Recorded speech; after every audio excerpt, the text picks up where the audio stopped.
नमस्कार श्रोते हो. दीपक रेगे कथाकथन चॅनलवर तुम्हा सगळ्यांचं मनापासून स्वागत. श्रोते हो, आज तुम्ही ऐकणार आहात डॉक्टर रंजन गर्गे यांच्या अनुबंध या विज्ञान कथासंग्रहातली कथा मुक्ती. पण तत्पूर्वी तुम्ही जर आत्ता चॅनलवर पहिल्यांदा आला असाल किंवा अजूनपर्यंत चॅनल सबस्क्राईब केलेलं नसेल तर एकच नम्र विनंती की please please please channel subscribe करा. शेजारी घंटीचा चिन्ह आहे, बेल आयकॉन ते प्रेस करा. येणाऱ्या 3 पर्यायातला ऑल हा पर्याय निवडा, म्हणजे मी माझ्या चॅनलवर कथा किंवा कादंबरीचा भाग अपलोड केला की ताबडतोब त्याचं नोटिफिकेशन सगळ्यात पहिल्यांदा तुम्हाला मिळेल. चला श्रोते हो, सुरू करूयात डॉक्टर रंजन गर्गे लिखित मुक्ती. Air marshal of Indian air force Gyanchand Nidhi आणि त्यांच्या सुविद्य पत्नी सुषमा निधी गाझियाबादच्या आपल्या घराच्या भव्य दिवाणखान्यात आज कधी नव्हे ते इतक्या आरामात न्याहारी घेत आणि पेपर वाचत बसलेले होते. रिलॅक्स असण्याचं कारण असं की 2च दिवसांपूर्वी अत्याधुनिक अशा 120 फायटर विमानांच्या रशियाशी झालेल्या खरेदीच्या करारावर राष्ट्रपती महोदयांचा सकारात्मक अंतिम निर्णय झाला होता. गेली 50 वर्ष आधुनिक विमानांचा अभाव असल्यामुळे इंडियन एअरफोर्सच्या अनेक पायलट्सना निष्कारण प्राण गमवावे लागले होते.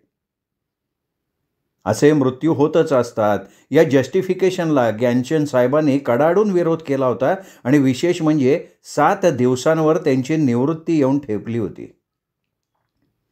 राष्ट्रप्रेमानं ओतप्रोत भरलेले एअर मार्शल ज्ञानचंद यांनी आपला एक उमदा फायटर पायलट मुलगा अभिनंदन केवळ जुनाट विमानाच्या वापरामुळे गमावला होता. त्यांना हे असं आपल्या बहादर आणि धाडसी मुलीच्या बाबतीत बिलकुल होऊ द्यायचं नव्हतं. इतक्यात बंगल्याच्या कंपाऊंडचा दरवाजा उघडल्याचा आवाज आला. हिना नुकतीच जिममधनं परतली होती. आज ती खूप खुशीत होती. 50 फायटर विमानांची जी पहिली खेप भारतात येणार होती, यात टेस्ट पायलट म्हणून तिची निवड झाली होती. ही विमानं होती नव्या पिढीची Su-57 फॅलॉट फायटर्स. त्यासाठी 6 महिन्यांच्या प्रशिक्षणासाठी ती लवकरच रशियाला रवाना होणार होती. यातलं एक फायटर विमान घेऊन ती भारतात परत येणार होती. तिचा आनंद गगनात मावत नव्हता. अशा अतिप्रगत विमानांचं प्रथम परीक्षण उड्डाण करणं फार जोखमीचं असतं.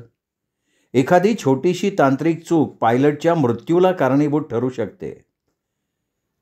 आलीस बेटा, चल न्याहारी करून घे बरं. सुषमाताई मायेनं तिला म्हणाल्या.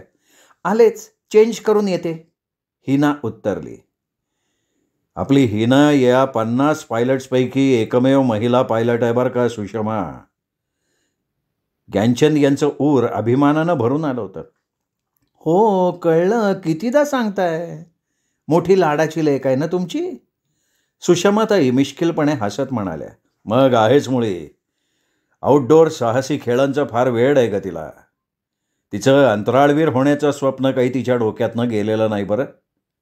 अभिनंदनला वीर मरण आलं तरी पण हिना मात्र खचली नाही. ज्ञानचंद यांना अभिनंदनची प्रकर्षानं आठवण आली होती. अहो, अभिनंदनचा विषय नका बरं काढू. सुषमाताईंना गहीवरून आलं होतं. हाय मॉम, हाय डॅड, आज अगदी निवांत दिसताय. खरंच रशियाला जाऊन माझं देशसेवेचं फार मोठं स्वप्न पूर्ण होणार आहे.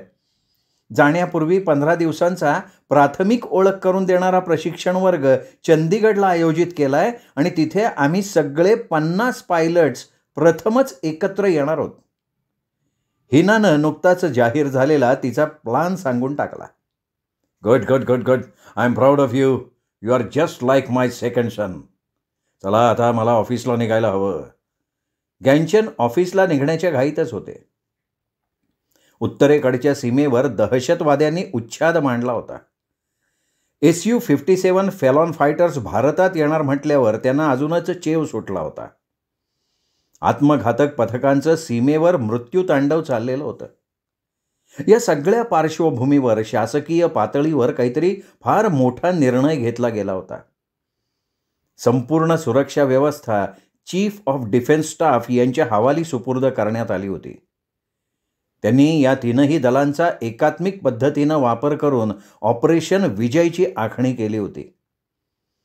फायटर्स विमानं भारतात पोहोचल्यावर ही योजना कार्यान्वित होणार होती. रशियाहून 10 विमानांचे 5 ताफे अंतरानं भारताच्या विविध एअरबेसवरती दाखल होणार होते. पहिले 4 ताफे भारतात सुखरूप पोहोचले होते. त्यांचं भारतीयांनी भव्य स्वागत केलं होतं. या प्रवासात प्रत्येक विमान एअर रिफ्युलिंगचा सुद्धा सराव करणार होतं. हिना ही शेवटच्या ताफ्यात होती. फ्लाइंग बूम या तंत्राचा वापर करून एअर रिफ्युलिंग यशस्वीरित्या पार पाडायचं होतं. ज्या विमानात इंधन भरायचं आहे त्याच्या पुढे आलेल्या नाकासारख्या भागात फ्लाइंग बूम आत सरकवला जातो आणि लॉक केला जातो. इंधन भरून झाल्यावर अनलॉक करून तो फ्लाइंग बूम बाहेर पडतो. हे ऑपरेशन फार जोखमीचं असतं. आत्तापर्यंत 40 विमानं सगळ्या चाचण्या पूर्ण करून सुखरूप पोहोचली होती. गॅनचंद साहेब सध्या निवृत्त जीवन आरामात व्यतीत करत होते. आज हिना भारतात पोहोचणार म्हणून तिच्या स्वागतासाठी संपूर्ण एअरफोर्स ड्रेसअप करून ते गाझियाबाद एअरबेसवर निघण्याच्या तयारीत होते. इतक्यात त्यांना एअर व्हाईस मार्शल साहेबांचा फोन आला. हिनाला अंबाल्याच्या मिलिटरी हॉस्पिटलमध्ये दाखल करण्यात आलेलं आहे. हा निरोप मिळताच गॅनचंद साहेबांचा प्लॅन बदलला.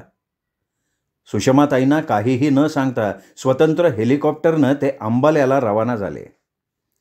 एअर व्हाईस मार्शल परांजपे यांनी गॅनचंद साहेबांची हस्तांदोलन केलं आणि त्यांना हॉस्पिटलच्या एका चेंबरमध्ये घेऊन गेले.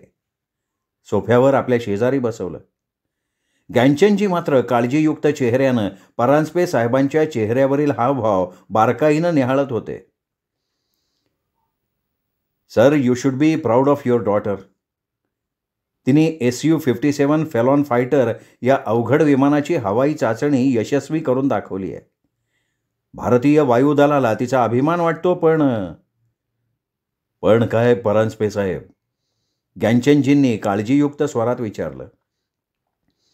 पण रशियातून उड्डाण घेतल्यावर भारताच्या सीमेत या 10 विमानांना सन्मानानं भारतात आणण्यासाठी 2 फायटर जेट्स त्यांच्या मागे विशिष्ट अंतरावर उड्डाण घेत होती. हिमाचलच्या भूमीवरतून उड्डाण करत असताना एअर रिफ्युलिंगचं प्रात्यक्षिक चालू झालं. हे करत असताना फ्लाइंग बूम लॉकिंग सिस्टीममध्ये काहीतरी तांत्रिक बिघाड झाला आणि हिनाचा विमानावरचा ताबा सुटला. विमानाला आगीनं वेढलं होतं.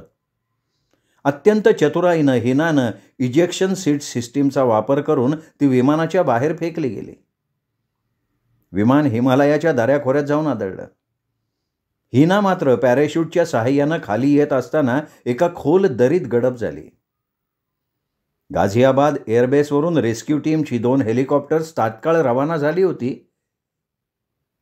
हिना हेल्मेट सकट डोक्यावर आपटली होती. त्याचा प्रभाव इतका प्रचंड होता की हेल्मेटमधनं तिचं डोकं बाहेर काढणं शक्य नव्हतं. पॅराशूटच्या वेटोळ्यात ती मातीत डोकं खुपसलेल्या अवस्थेत बेशुद्ध होऊन पडली होती. तिला आहे त्या अवस्थेत अंबाला हॉस्पिटलमध्ये दाखल करण्यात आलंय. तिच्या डोक्याला मार लागलाय. ती अद्याप बेशुद्धच आहे. डॉक्टर शर्मा तिच्यावर उपचार करतायत. परांजपेंनी घडलेला वृत्तांत गॅनचंदजींना सांगितला. चला परांजपे साहेब, लवकर चला. मला प्रत्यक्ष डोळ्यांनी बघायचं आहे तिला. अतिदक्षता विभागात पाऊल टाकताच गॅनचंदजींच्या काळजाचा ठोका चुकला. डोक्यावर बँडेज, नाकावर ऑक्सिजन, हृदयाची स्पंदनं मंदावत चाललेली होती. रक्त आणि सलाईनची बाटली जोडली होती. डोळे मिटलेले होते पण चेहरा मात्र तजेलदार होता. गॅनचंदजी आणि परांजपे शर्मा डॉक्टरांच्या केबिनमध्ये परतून स्थानापन्न झाले. डॉक्टर शर्मा काळजीच्या स्वरातच म्हणाले, MRI रिपोर्टमध्ये मेंदूतला रक्तस्राव खूपच चिंताजनक वाटतोय. मला नाईलाजास्तव सांगावं लागतंय की तिच्या जीवावरचा धोका अद्याप टळलेला नाही. ठीक आहे डॉक्टर, काही सुधारणा झाली तर मला तसं कळवा, असं म्हणत गॅनचंदजी केबिनच्या बाहेर पडले. इतक्यात आतून नर्स धावतच बाहेर आली आणि म्हणाली, डॉक्टर हिना शुद्धीवर आली आहे आणि ती काहीतरी बोलायचा प्रयत्न करते. तिघेही अतिदक्षता विभागात जवळजवळ धावतच गेले. बोल बेटा, बोल बोल बोल, काहीतरी बोल बेटा, बोल. आपले कान तिच्या तोंडाजवळ नेऊन ते तिचं बोलणं ऐकायला अधीर झाले होते. ज्ञानचंदजींनी एक आवंढा गिळला. Mission incomplete. हिना खोल गेलेल्या आवाजात पुटपुटली. नाही बेटा नाही, तू आपल्या कर्तव्यात मुळीच कसूर केलेली नाहीयेस. You have done it. Gyanchandji हिनाला धीर देत तिच्या डोक्यावरनं हात फिरवत बोलत होते. Dead body. एवढं बोलून हिनानं मान टाकली आणि ती पुन्हा बेशुद्धावस्थेत गेली. कमॉन कमॉन बेटा, बोल बोल बोल, अगं काय म्हणायचंय तुला, बोल. हिनाकडून काहीही प्रतिसाद मिळत नव्हता. ज्ञानचंदजी आणि परांजपे बुचकळ्यात पडले होते. ते विचारात पडले होते. हिनाच्या बोलण्याचा अर्थ लावण्याचा प्रयत्न करत होते. परांजपे साहेबांना काहीतरी आठवलं आणि ते म्हणाले, डॉक्टर मला चांगलं आठवतंय मला, हिला कुठलं मिशन अभिप्रेत आहे ते. पाकव्याप्त काश्मीरात दहशतवाद्यांच्या कारवाया थांबवण्यासाठी त्यांची सर्व प्रशिक्षण केंद्र उद्ध्वस्त करण्याचं मिशन ऑल आऊट जर माझ्यावर सोपवलं तर मी फार भाग्यवान समजेना, असं ती म्हणत असायची. SU-57चं मिशन पूर्ण झाल्यावर ती मिशन ऑल आऊटमध्ये रुजू होणार होती. तिच्या डेड बॉडी याचा अर्थ असा असावा की मी मेल्यावर माझ्या मृत शरीराचा उपयोग मिशन ऑल आऊटसाठी करून घ्यावा. हिनाच्या संदर्भात ही उपयुक्त माहिती दिल्याबद्दल डॉक्टर शर्मा आणि ज्ञानचंदजी यांनी परांजप्यांचे आभार मानले. संपूर्ण रात्र ज्ञानचंदजी जागेच होते. दुसऱ्या दिवशी सकाळी सुषमाताई सुद्धा हॉस्पिटलमध्ये हजर झाल्या. दहशतवाद्यांचे अड्डे उद्ध्वस्त करण्याचं स्वप्न हिना कसं पूर्ण करू शकणार होती? ती तर शुद्धीवर सुद्धा नव्हती. ती तर जीवनाची अखेरची झुंज देत होती. जगली वाचली तरी कुठलं तरी पंगुत्व घेऊन तिला जगावं लागणार होतं. ज्ञानचंदजी आणि सुषमाताई यांनी डॉक्टर शर्मांची भेट घेतली. अतिदक्षता विभागात जाऊन हिनाची प्रकृती बघितली. ती अधिकच खालावलेली होती. सुषमाताई ते दृश्य बघून पार खचून गेल्या होत्या. आपल्या दोन्ही मुलांच्या मृत्यूच्या कल्पनेनं त्या सुन्न झाल्या होत्या. दोघांना आपल्या केबिनमध्ये बोलावून डॉक्टर शर्मा यांनी काही महत्त्वपूर्ण बाबींविषयी त्यांच्याशी चर्चा केली. चीफ ऑफ डिफेन्स स्टाफ आणि तिन्ही सेना प्रमुख हॉस्पिटलच्या सभागृहात उपस्थित झाले होते. ज्ञानचंदजी, परांजपे आणि डॉक्टर शर्मा हे सुद्धा सभागृहात दाखल झाले. Chief of the defence staff अध्यक्षस्थानी होते. ज्ञानचंदजींच्या हा प्रकार काही लक्षात आला नाही. अंबाला हॉस्पिटलमध्ये ही उच्चस्तरीय सभा घ्यायचं कारण काय? अध्यक्षीय भाषणाला सुरुवात झाली. POK मधल्या अतिरेक्यांच्या 1150 ट्रेनिंग कॅम्पमधले हजारो अतिरेकी भारताच्या स्वातंत्र्यदिनी भारतात घुसखोरी करण्याच्या पवित्र्यात असल्याचा गुप्तचर अहवाल प्राप्त झालेला आहे. POK मधल्या अतिरेक्यांच्या केंद्रीय प्रशिक्षण केंद्रात सगळेच अतिरेकी, त्यांचे प्रशिक्षक आणि सर्व केंद्रप्रमुख एकत्र जमणार असल्याचा सुद्धा गुप्त अहवाल आठवड्यापूर्वीच प्राप्त झालाय. परिस्थितीचं गांभीर्य लक्षात घेता अत्यंत तातडीनं ऑपरेशन ऑल आऊटची व्यापकता वाढवून आता या नव्या योजनेचं नाव ऑपरेशन मॉक असं ठेवण्यात आलेलं आहे. मॉक म्हणजे मिलिटंट ऑक्युपाईड काश्मीर. 13,297 वर्ग किलोमीटर परिसरचा POK भारतात सामील करून घेण्याची ही फार महत्वाकांक्षी योजना आहे. अतिरेक्यांची डोकेदुखी कायमचीच मुळापासून उपटून टाकण्याच्या योजनेला अत्यंत गुप्तता पाळण्याच्या अटीवर राष्ट्रपतींनी हिरवा कंदील दिलाय. आपण आज इथे भेटण्याचं कारण असं की या धाडसी योजनेसाठी स्क्वॉड्रन लीडर हिनाची निवड करण्यात आली आहे. या युद्धाची पहिली ठिणगी उडवण्याची कामगिरी हिनावर सोपवण्यात आलेली आहे. POK मधील 40 लाख तरुण तरुणी आपल्या या योजनेत गुप्तपणे सामील करून घेण्यात आलेले आहेत. एका करारानुसार गिलगिट बलिस्तानमधले भारतात प्रशिक्षित झालेले 50,000 सैनिक ही लढाई आपल्या बाजूने लढणार आहेत. याला POK liberation army of India असं नाव देण्यात आलंय. Su-57 विमानांचं एक स्क्वॉड्रन यात फार महत्त्वपूर्ण भूमिका बजावणार आहे. या पुढची माहिती डॉक्टर शर्मा देतील. डॉक्टर शर्मांनी हिनाचे सर्व केस पेपर्स आणि रिपोर्ट सभेपुढे सादर केले. आम्ही हिनाला वाचवण्याचा आटोकाट प्रयत्न करतोय, पण तिला वाचवण्यात यश येईल अशी संभावना जवळजवळ नाहीच असं म्हटलं तरी वावगं ठरणार नाही.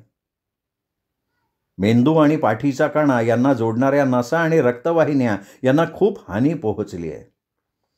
मेंदूतल्या रक्तस्रावामुळे तिच्या मेंदूला झालेली इजा फार गंभीर स्वरूपाची आहे. तिचा केव्हाही मृत्यू होऊ शकतो.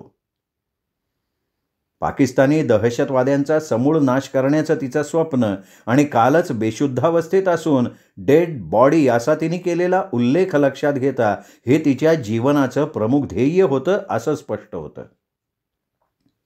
ती धडधाकट असताना तिला तशी संधी मिळाली नाही, पण ऑपरेशन मॉक या नव्या महत्त्वाकांक्षी योजनेअंतर्गत आम्ही मरणानंतर तिला तशी संधी प्राप्त करून देणार आहोत. तिनं मरणोत्तर देहदान करण्याचं इच्छापत्र पूर्वीच देऊन ठेवलेलं होतं. मी ग्यानचंदजींना अशी विनंती करतो की त्यांनी या संमतीपत्रावर स्वाक्षरी करून हिनाचा देह मरणोत्तर भारतीय लष्करी रुग्णालयाच्या ताब्यात देण्यास संमती द्यावी. एवढं बोलून डॉक्टर शर्मांनी ग्यानचंदजींच्या समोर स्वाक्षरीसाठी संमतीपत्र पुढे सरकवलं. अर्थात याची डॉक्टर शर्मांनी ग्यानचंदजींना काही वेळापूर्वी कल्पना दिलेली होती. अत्यंत शांत आणि स्थिर चित्तानं त्यांनी स्वाक्षरी केली आणि गदगदलेल्या स्वरात म्हणाले, हिना बेटा, मिशन यशस्वी होवो हीच प्रार्थना. All the best. I am proud of you. आत्तापर्यंत रोखून धरलेल्या अश्रूंना त्यांनी आता मात्र वाट मोकळी करून दिली होती. सर्व सभागृह क्षणभर भावनाविवश झालेलं होतं. तर ठरलं 13 ऑगस्टच्या रात्री हे मिशन सुरू होईल आणि 15 ऑगस्ट रोजी पाकिस्तान शरणागती पत्करेल. भारताचा तिरंगा POK वरती फडकत असेल. ही सभा 10 तास चालली. यातील प्रत्येक बारकावा आणि जबाबदाऱ्या निश्चित करण्यात आलेल्या होत्या. इतक्यात निरोप आलाच. हिनाचं प्राणोत्क्रमण झालं. हिनाला शारीरिक वेदनांपासून जरी मुक्ती प्राप्त झाली असली तरी तिच्या आत्म्याला मात्र अद्याप मुक्ती प्राप्त झालेली नव्हती. तो आत्मा POK मधल्या अतिरेक्यांना यमसदनाला पाठवल्याशिवाय मुक्त होणार नव्हता. डॉक्टर शर्मांना आता एक फार मोठी जबाबदारी पार पाडायची होती. बैठक संपली आणि डॉक्टर शर्मा आपल्या सहकाऱ्यांसोबत ऑपरेशन थिएटरमध्ये दाखल झाले. हिनाच्या शरीरावर 2 महत्त्वपूर्ण शस्त्रक्रिया करायच्या होत्या. हिनाच्या हृदयाच्या जागी एक अणुबॉम्ब छातीच्या पिंजऱ्यात बेमालूम बसवण्यात आला होता आणि पायावर शस्त्रक्रिया करून डाव्या पायाच्या हाडात विशिष्ट धातूची सळई टाकण्यात आली होती.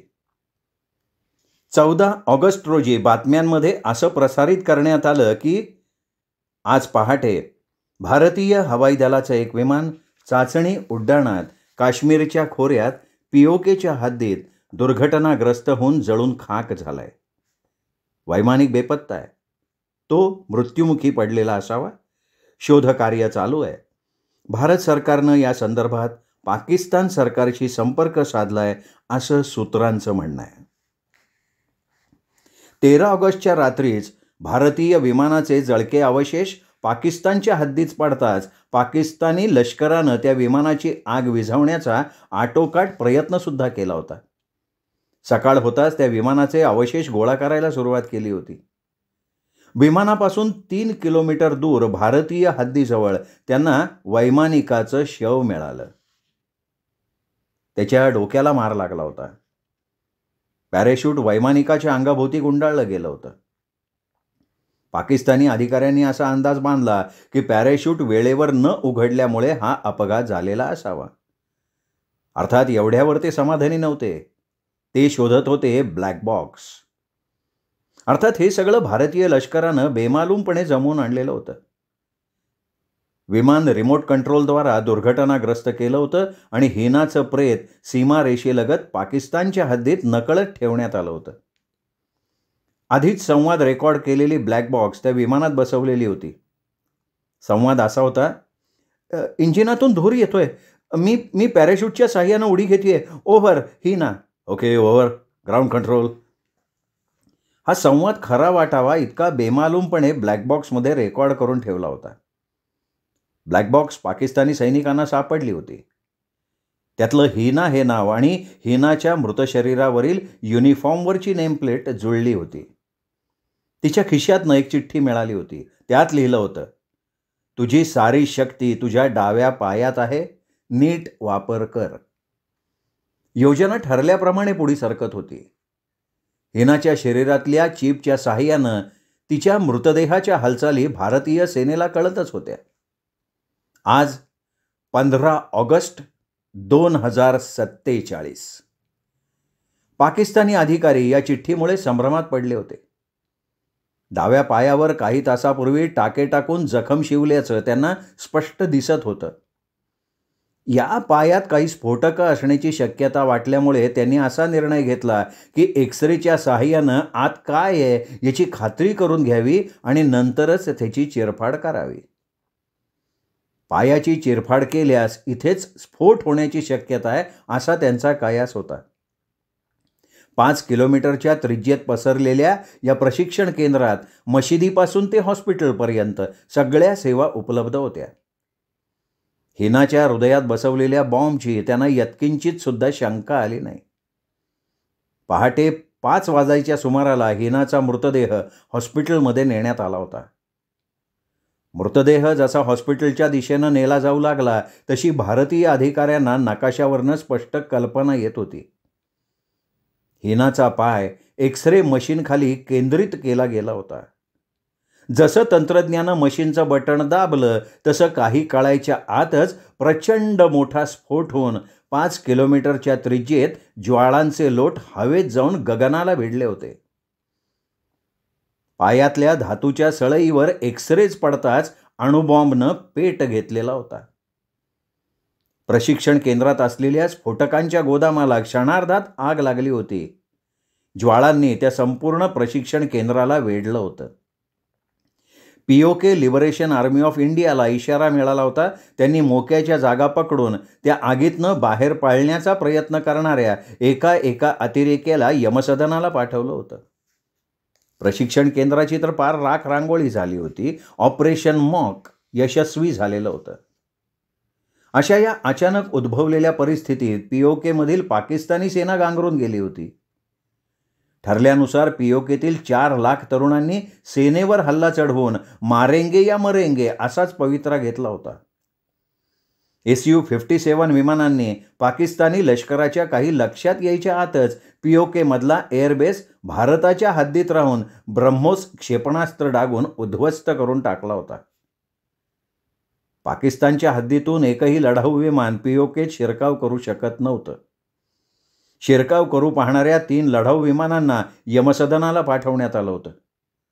Su-57 विमानांची गस्तच तशी कडक होती. पीओकेची पाकिस्तानी सेना स्थानबद्ध झाली होती तर पाकिस्तानी सेना हतबल. धुराचे लोट, प्रेतांचा खच आणि पीओके लिबरेशन आर्मी ऑफ इंडियाचा जल्लोष अशी पीओकेची परिस्थिती होती. ऑपरेशन मॉक साकार झालेलं होतं. पाकिस्तानी कमांडर इन चीफनं हॉटलाईनवर भारतीय चीफ ऑफ द डिफेन्स स्टाफला शरणागती पत्करल्याचा फोन केला होता. दोन्ही सेनाप्रमुख महत्त्वाच्या सेनाधिकाऱ्यांच्या समवेत पीओकेच्या लष्करी कार्यालयात दाखल झाले होते. भारताच्या स्वातंत्र्यदिनी काश्मीर सर्वार्थानं मुक्त झाला होता. पाकिस्तानचा ध्वज खाली उतरवण्यात आला होता आणि भारतीय तिरंगा आकाशात फडकत होता, मुक्त काश्मीरची साक्ष देत होता. योगायोगाचा की भारतीय पंतप्रधानांचं लाल किल्ल्यावरचं भाषण शेवटच्या टप्प्यात असताना ही बातमी येऊन धडकली. आतिषबाजीची तयारी गुप्तपणे भारतीय सेनेनं आधीच करून ठेवली होती. लाल किल्ला आतिषबाजीनं उजळून निघाला होता. भारत सरकारनं भारतीय नागरिकांना दिलेली ही अनोखी भेट देशभर साजरी केली जात होती. लाल किल्ल्यावरचा हा स्वातंत्र्यदिनाचा कार्यक्रम भारताच्या इतिहासात परिपूर्ण स्वतंत्र भारत म्हणून सोनेरी अक्षरांनी लिहिला गेला होता. लाल किल्ल्यावरचा कार्यक्रम आटोपला आणि पंतप्रधान, संरक्षण मंत्री, परराष्ट्र मंत्री आणि राष्ट्रपती हे निवृत्त air marshal of Indian air force Gyanchand Nidhi यांच्या गाझियाबादच्या घरी दाखल झाले होते. स्क्वाड्रन लीडर हिना निधी हिला मरणोत्तर भारतरत्न हा किताब घोषित झालेला होता. श्रोते हो, ही होती डॉक्टर रंजन गर्गे यांच्या अनुबंध या विज्ञान कथा संग्रहातली कथा मुक्ती. कथा कशी वाटली हे कमेंट करून जरूर कळवा. ही कथा आपल्या मित्रपरिवारात, नातेवाईकात शेअर करा. सर्वादूर ही कथा पोहोचली गेली पाहिजे तुमच्या माध्यमातून. चला श्रोते हो, पुन्हा भेटूयात अशाच उत्तम कथेसह. तोपर्यंत नमस्कार मित्रो.